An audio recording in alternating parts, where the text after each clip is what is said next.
Commander Cross stood at the observation deck of the USS Defiant and watched the empty space ahead. The ship had been moving through the Andromeda sector for 3 years without stopping, without sending any messages, without telling anyone where it was or what it was doing. The mission was to stay hidden. That was the only order that mattered.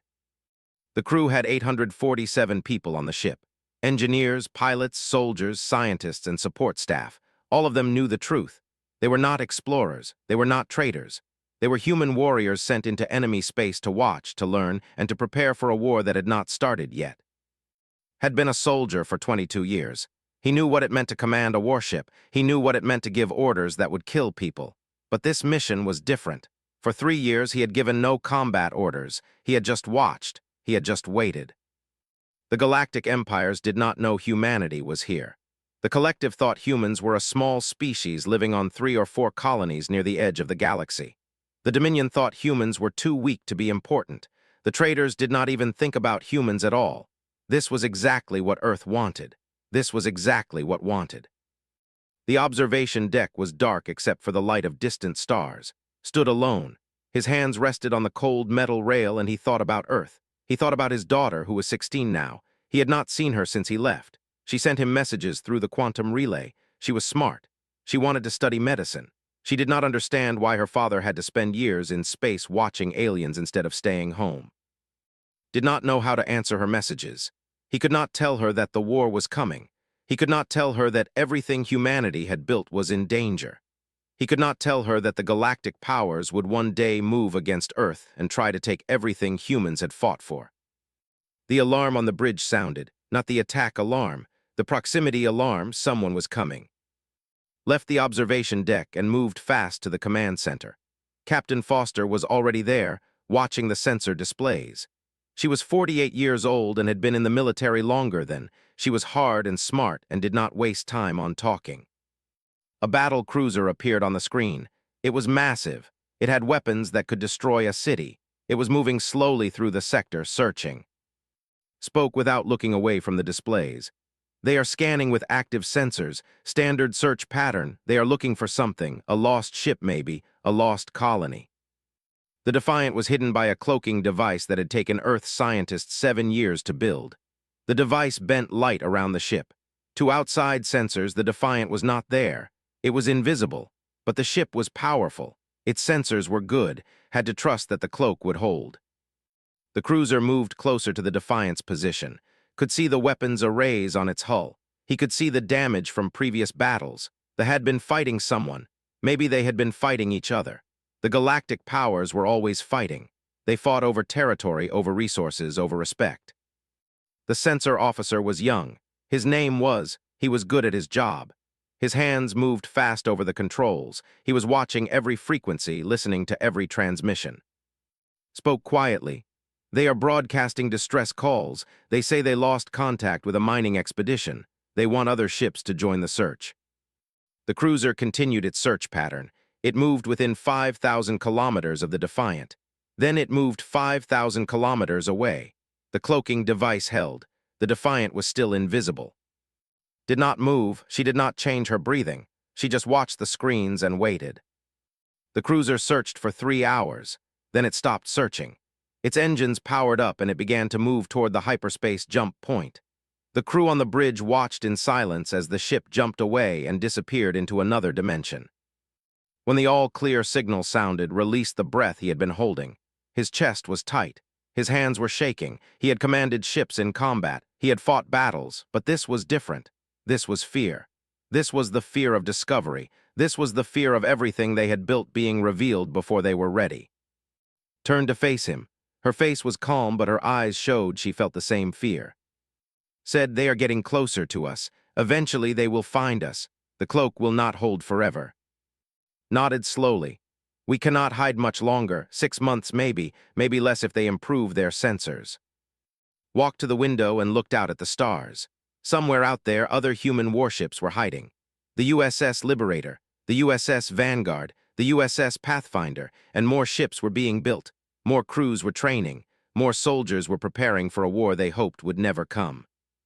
But knew the war was coming. The galactic powers could not let humanity exist. Eventually, they would see humans as a threat. Eventually, they would decide that a species with weapons and intelligence was too dangerous to allow to live in peace.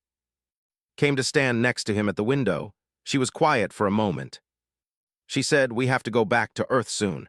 The command needs to know we cannot stay hidden anymore. They need to know it is time." Knew she was right. The moment of hiding was ending. The moment of revelation was coming. The galactic powers would soon learn that humans were not weak. They would learn that humans had been building ships and weapons for years. They would learn that humanity was ready to fight. The stars looked the same as they always did, beautiful and cold and endless, but knew that everything while the Galactic Council chamber hung in space above the station called Meridian Prime.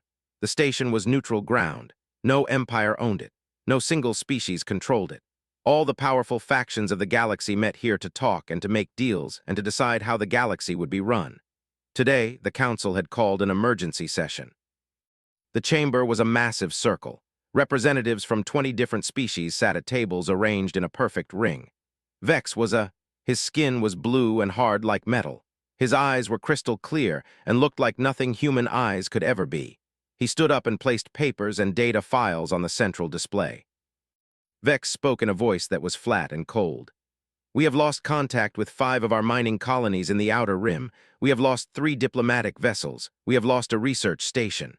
In total, we have lost 40,000 lives. We have found no bodies. We have found no wreckage. We have found nothing that explains what happened." The chamber became quiet. 40,000 deaths was not a small number. Even for a powerful empire like the Dominion, losing that many people in a short time was serious. Speaker Tass his body was tall and thin and his skin was covered in patterns that changed color when he spoke. He said, "They have also lost ships, a mining vessel, 2 transport ships, a small military escort. These losses are happening in the same region of space. This is not an accident. Something is taking our ships." A trader named stood up and laughed.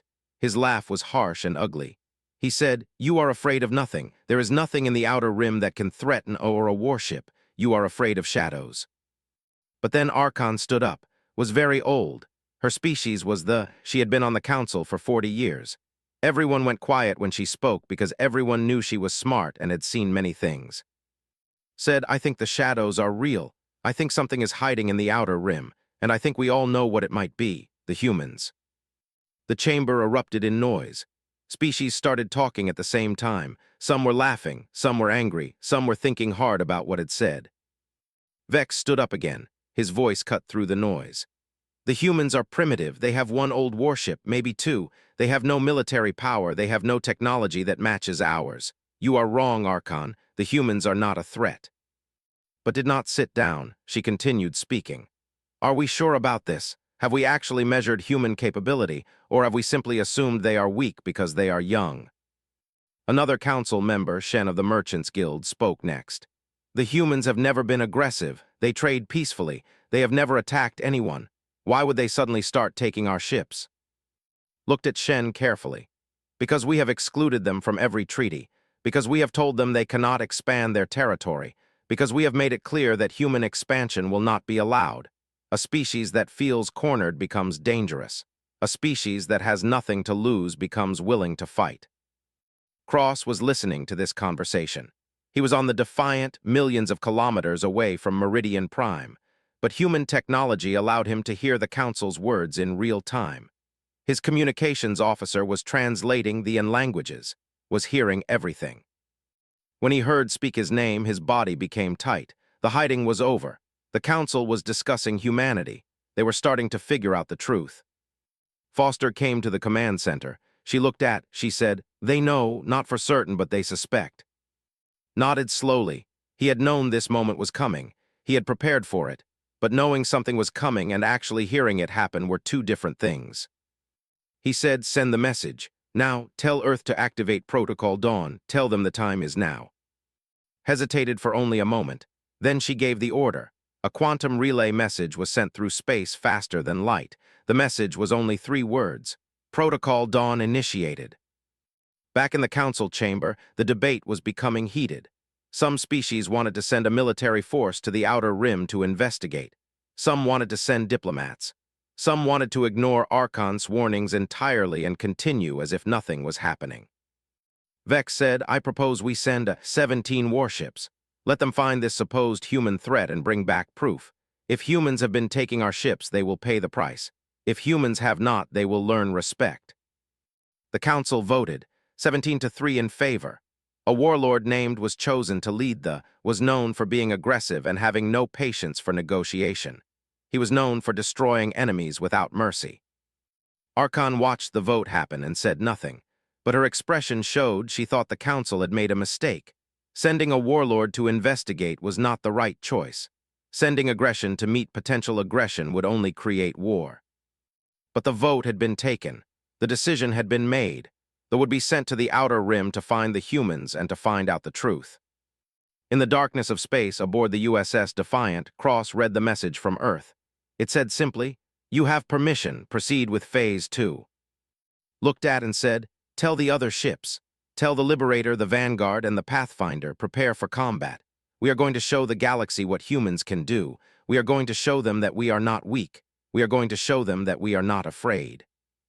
They jumped out of hyperspace in the outer rim sector. 17 warships arranged in attack formation. Each ship was massive and carried enough weapons to destroy a city. Warlord stood on the command bridge of his flagship, the Slayer. His scales were dark red and gold. His eyes were like burning coals. He was famous for winning battles and for never showing mercy to his enemies.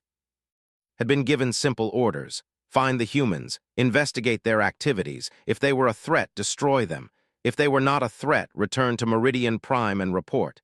Did not think the humans would be a threat. He had heard the stories about human limitations. He had heard about their weak ships and their primitive weapons. The ships began their search pattern. Sensors swept the sector looking for any signs of human activity, but the outer rim was vast. Even 17 warships could not scan every kilometer of space. Cross was waiting. He knew was coming. His intelligence had told him when they would be sent and where it would jump in. Had made his decision hours ago. The time for hiding was over. The time for revealing human power had come.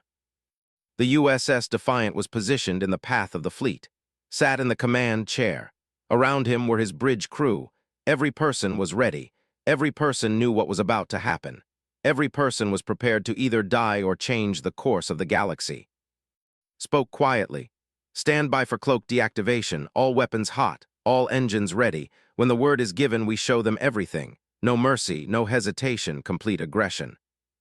The sensor officer confirmed that the ships were entering weapon range. The moment was here. There was no turning back. Said one word, now. The cloaking device shut down.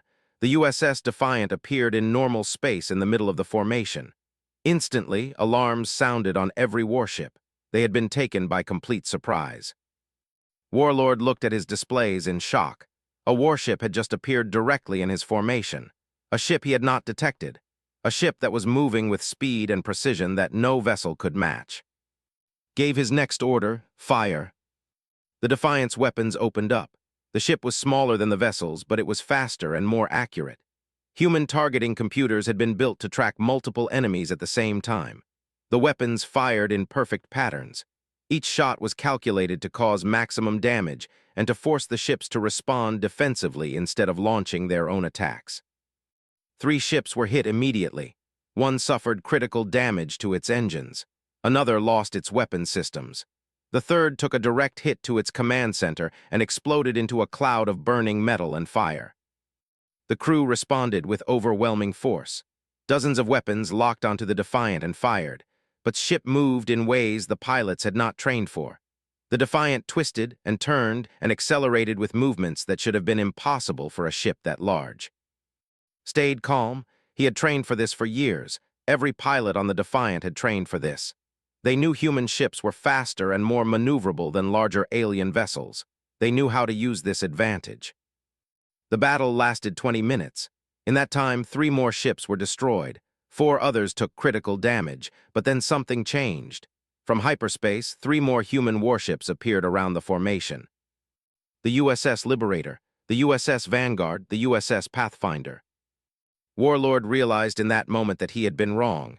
The humans were not primitive. The humans were not weak. The humans had been hiding their true power all this time. Was a warrior and a soldier. He respected strength and courage. What he was seeing now was both strength and courage in equal measure. The human ships coordinated their attacks perfectly. They moved together like fingers on a single hand. They had weapons that fired with perfect timing. They had crews that responded instantly to changing situations. Made a decision. Retreat was not shameful in this situation. Fighting a battle you could not win was stupidity, not courage. He gave the order to activate the jump engines on all remaining ships. His flagship and 8 other vessels jumped into hyperspace. The battle was over. The humans had won. The age of dominance had ended. Watch the ships disappear. He did not chase them. He did not order pursuit. He had made his point. Humanity was powerful. Humanity could fight. Humanity would not be bullied or controlled by the galactic empires. The bridge crew was silent. They had just engaged in combat against one of the most powerful military forces in the galaxy. They had just won that combat. The reality of what they had accomplished was starting to sink in. Foster looked at, she said, "We did it, we actually did it." Nodded but said nothing. He was thinking about what came next. He was thinking about the message Warlord was sending right now. He was thinking about the shock and fear that would spread through the galactic councils when they learned the truth about human military power. He said to his communications officer, "Send a broadcast to all frequencies. Include information about this battle. Include sensor data. Make sure everyone in the galaxy knows what happened here today." The officer hesitated. "Sir, that will definitely provoke a response. The other empires will not ignore this." Said, "That is exactly the point. We are done hiding. We are done being ignored. Today, humanity stops being a minor species in the corner. Today, humanity becomes a power that has to be respected." The broadcast went out. Across the galaxy, in every major empire and trading center, humans learned that a massive battle had taken place. They learned that they had been defeated. They learned that humans possessed warships that could match and exceed the capabilities of the most powerful military forces in known space. The galactic balance had shifted. The old certainties had been shattered. The age of human hiding was completely over. The emergency council session was called within hours of Warlord's arrival at Meridian Prime. The chamber filled quickly with representatives from every empire. The Dominion sent their military commander. They sent their chief traitor. They sent Archon, who had warned about this possibility all along. Every major faction was present because every major faction was affected by what had happened. Warlord presented his report. He showed sensor data from the battle. He showed weapon signatures of the human ships. He showed tactical recordings from the moment the Defiant. He showed the moment his warships were hit and damaged and destroyed. He showed everything in detail. The chamber was completely silent while he spoke. No one interrupted. No one questioned. The evidence was overwhelming. They had been defeated by an unknown human force. The humans had revealed capabilities that no one in the council chamber had expected. When finished his presentation, Vex stood up. His expression showed shock and something else, something that looked like fear. Vex said, "This is impossible. We have surveillance data. We have knowledge of human ship production. This human force should not exist." Archon stood up slowly. She looked at Vex with an expression that clearly said she had told him so. She said, "The humans have been hiding their true capability from us. They have been building ships in secret. They have been training crews in secret. They have been preparing for this moment for years. We simply were not observant enough to notice." The chamber erupted in noise. Species shouted at each other. Some wanted to declare war on humanity immediately. Some wanted to send a diplomatic mission to understand what had happened. Some wanted to organize a response force. The arguments went on for hours. At that exact moment, Commander Cross was preparing to send a message directly to the Council. He had written the words carefully. He wanted to be clear. He wanted to be direct. He wanted to make sure that every species in that chamber understood exactly what humanity wanted and what humanity would do to protect itself. Was alone in the Defiance Communication Center. He recorded his message in person. He appeared on the screen in his military uniform. His face was calm and strong. His eyes showed no fear or doubt. He said, "People of the Galactic Council, I am Commander Cross of the Human Space Force. Today you learned that humanity possesses military power. This was not a surprise to us. This was planned. For 3 years we have watched you. We have observed your wars. We have seen how you treat species you consider weak. We have seen how you ignore species you believe have nothing to offer. We have seen how you make decisions that affect billions of lives without asking the people those decisions affect. He paused and let those words sink in. He continued, humanity did not hide because we were afraid. We hid because we were smart. We watched. We learned. We built our strength quietly while you ignored us. Now you can no longer ignore us. The human warship you encountered today is not our only warship. More will come. More have already been constructed. More are being built right now. His voice became harder. His words became more direct. He said, we are here to make demands. First, humanity will be granted full membership in the Galactic Council with equal voting rights. Second, humanity will be given representation on all major decision-making committees. Third, humanity will be recognized as a sovereign nation with the right to expand our territory and control our own destiny. Fourth, any military action taken against humanity will result in a military response that will be swift and overwhelming. The message was being broadcast across every frequency. Every species in the galaxy was hearing Commander Cross's words. The announcement was shocking. The demands were clear. Humanity was not asking for permission or acceptance. Humanity was demanding respect. Said, you have 72 hours to respond. If we do not receive confirmation that you accept our demands, we will consider the Galactic Council to be hostile to humanity. We will act accordingly. This is not a negotiation. This is a statement of our position. Humanity will no longer be treated as a minor power. The message ended. The impact was immediate and catastrophic to the old order of things. The council chamber exploded into chaos. Species were panicking. Military strategists were running calculations about human military strength. Economic advisors were calculating what would happen to trade if the council went to war with humanity. Vex called for a vote on military action, but Archon stood and blocked it. She said, we cannot afford to go to war with a power we do not fully understand. The human commander showed us only a fraction of his force. He showed us he can defeat them with ease. We should consider what he is not showing us. The vote was postponed. Instead, negotiations began. Within 24 hours, the first human ambassador arrived at Meridian Prime. Her name was Captain Foster. She was tough and intelligent and did not accept any of the council's attempts at compromise. Sat in the negotiation chamber and spoke with absolute confidence. Humanity's demands are not negotiable. You will grant us council membership. You will grant us expansion rights. You will recognize our sovereignty. There are no other options that will prevent conflict. Speaker Tass of the tried to negotiate. He said, what if we grant you council membership but limit your expansion rights? What if we give you representation but not full voting power? Stood up and looked directly at him. She said, no, we demand what Commander Cross stated, full membership, full representation, full recognition. You have hours remaining to make your decision. I suggest you do not waste them. By hour 71 of the deadline, the council voted. The vote was unanimous. Humanity was granted full membership in the Galactic Council. Humanity was given expansion rights. Humanity was recognized as a sovereign power equal to any other in the galaxy. The old order had changed. The galactic balance had shifted forever. The empires that had ruled alone for centuries would now have to share power with a species they had considered beneath notice just days ago. 3 months had passed since the Galactic Council voted to accept humanity into its ranks. Commander Cross stood in the human embassy on Meridian Prime and looked out at the city. The station had been built centuries ago by the founding species. The structures were tall and strained and showed the work of beings with completely different ideas about how to build things. Now humans would live here. Now humans would have a permanent voice in the galaxy's decisions. The embassy was still under construction. Human workers were installing systems and decorating spaces.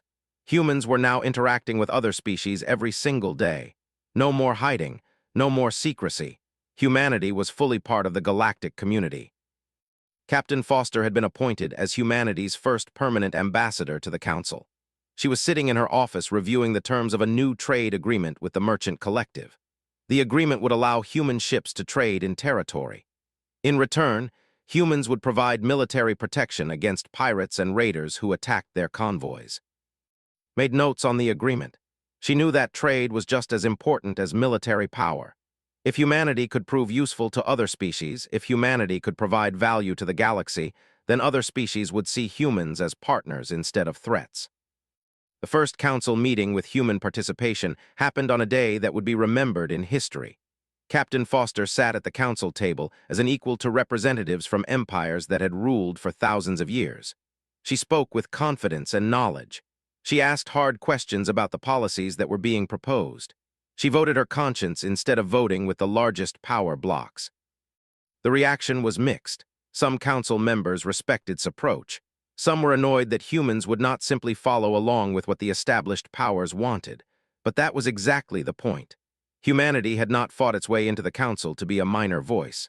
Humanity was there to challenge and to lead and to change the way the galaxy was run.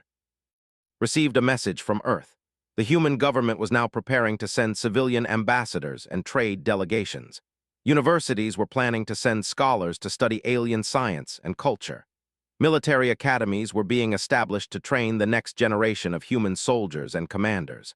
Artists and musicians were planning to showcase human culture to the galaxy. The message also contained news about his family. His daughter, Sarah, had won an award for academic excellence. She was now attending university and studying biology. She had sent him a personal message. In it, she said she was proud of her father. She said she finally understood why he had to leave. She said humanity's future was worth his sacrifice. Read the message 3 times. Tears came to his eyes. He had been away from his family for years. He had missed birthdays and celebrations and quiet moments. But his sacrifice had made a difference. His choices had shaped humanity's future in ways that could not be undone. Over the next weeks, delegations from Earth arrived at Meridian Prime. The government sent officials who were smart and experienced in negotiation. They brought proposals for new treaties and new agreements. They proposed joint exploration missions. They proposed shared research programs. They proposed cultural exchanges that would allow humans and alien species to understand each other better. Archon met with privately. She was old and her movements were slow, but her mind was sharp. She said to him, "You did something that many said was impossible. You took a species that was considered weak and elevated it to equality in a single moment. But understand this, Commander. The real test is what comes next. What comes next will be far harder than winning a battle or negotiating a treaty." Said, "What do you mean?" Sat down carefully. She said, "You must now prove that humanity belongs at this table. You must prove that giving you power was the right decision. You must prove that humans can be trusted to care about more than just human interests. You must prove that humanity will use its power to help build a better galaxy, not just to advance human goals." Understood what was saying. The easy part was done. The hard part was just beginning. Over the next weeks and months, and worked with the Council to establish humanitarian programs. They pushed for rules that would protect weaker species from being exploited by stronger empires. They proposed limits on weapons development and military expansion. They advocated for fair trade agreements that did not take advantage of developing civilizations. Some council members fought back hard against these proposals. The Dominion wanted to continue their aggressive expansion policy. They wanted to increase their military power. The merchant factions wanted to maintain their profitable trade systems that gave them unfair advantages. But were not trying to win every argument. They were trying to establish that humanity was serious about creating a fairer galaxy. They were trying to establish that humans were not just another power grabbing for dominance. They were trying to change the culture of the Galactic Council from competition and conquest to cooperation and fairness. Months turned into years. Human ships began traveling throughout the galaxy. Human traders worked alongside merchants from other species. Human scientists collaborated with alien researchers on projects of shared importance. Human soldiers trained with military units from allied species. The feared war between humanity and the established powers never happened. Instead, something unexpected developed. Respect. Species that had been prepared to see humans as enemies found themselves working with humans and appreciating human qualities. Humans were reliable. Humans were honest. Humans kept their word. Humans were willing to sacrifice their own interests for the common good. Stood again at the observation window at Meridian Prime. This time it was evening, and the station's lights were shining. He could see human workers walking the corridors. He could see human shops opening in the marketplace. He could see human flags hanging alongside the flags of 100 other species. Came to stand next to him, she said, "We did it. Humanity is no longer hiding. Humanity is no longer afraid. We are part of something bigger now." Nodded, he thought about the 3 years of hiding. He thought about the one moment of revelation when the cloak came down. He thought about the battle that changed everything. He thought about the negotiations that had reshaped the galaxy. He said the hard part is still ahead, maintaining this position, proving we deserve to be here, building the kind of galaxy we want to live in. But we have a chance. That is all we ever needed, a chance to show what humans can do. A young officer came up and saluted. The officer said, "Commander, the new starship construction facility on Earth is complete. They have sent the specifications for the next generation of warships. They want to know if you want to review them." Said, "Tell them I do. Tell them to send the plans. Tell them humanity is just getting started. The galaxy has no idea what we are going to do next." The officer left and watched the stars beyond the station. The future was coming. Humanity was ready for it. The age of human hiding was completely finished. The age of humanity's true power had only just begun. In the celebration halls of Earth, people danced and cried and cheered. Humanity had finally entered the galactic stage. Humanity had finally been recognized as equals. The hidden war they had prepared for so carefully had been won without destroying everything. But everyone knew that the real test was still ahead. Everyone knew that accepting humanity into the Council was not the same as respecting humanity. Everyone knew that conflicts would come. But for the first time, humanity would face those conflicts not as weak colonists hiding in the shadows, but as equals with power and strength and the will to protect themselves. Warlord sat in his damaged flagship and watched the sensor readouts of the retreating fleet. He had thought he was hunting prey. He had discovered instead that he was the prey. He had thought humans were weak. He had learned they were strong. As his ship jumped through hyperspace toward Meridian Prime, prepared his report for the Council. The words would be simple. Humanity was a threat. Humanity had to be dealt with, and Warlord had a terrible feeling that humanity had only shown them a fraction of what they could really do. Picked up the communication device. Her hands were steady. Her voice was calm, but could see the fear in her eyes, the fear of what was about to happen, the fear of a war that could destroy humanity, the fear of everything depending on the decisions made in the next few hours. "S about to change. The age of human hiding was over. The age of human power was about to begin." He said to send the message to Earth. "Tell them we are ready. Tell them the time has come. Tell them to prepare for what comes next." Nodded and left to send the message. Stayed at the window and looked at the stars and waited for the future to arrive. He did not have to wait long.